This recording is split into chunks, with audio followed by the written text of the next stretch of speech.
Hey, welcome back to Daily Hope. Hey, I don't know if you're facing a storm or some kind of difficulty today, but we're on our fourth day of answering this question, what can you do when you're struggling? And especially, what can you do when you're struggling and God is nowhere to be found? God's nowhere to be seen. Now, there's a lot of other things we can do outside of the book of Esther. We can go to a church. We can text or call a Christian friend. We can open a Bible. We can turn on worship music. Esther didn't have access to any of those things.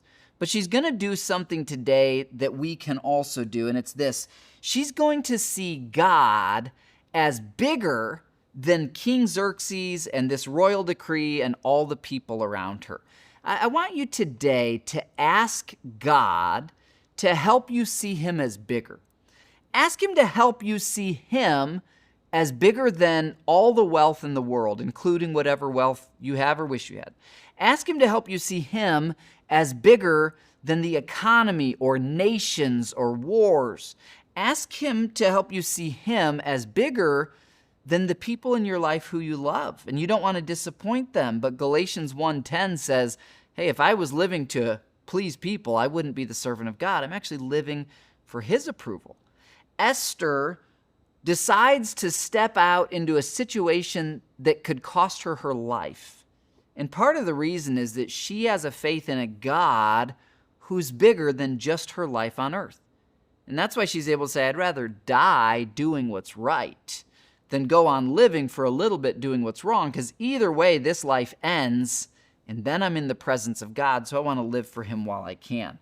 We see this faith at the end of verse 16 when she says, if I die, I die. If I perish, I perish. So today, wherever there's a struggle in your life, it's kind of like Peter when he was walking on the water and then he panics and he starts to sink and the waves are rising up and he has to lift his eyes above the waves onto Jesus. Lift your eyes above the waves of your circumstances, above all the people around you, even the people you love.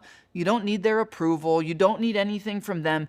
You just need your relationship with God. He is your one and only need. I heard this quote the other day about Job.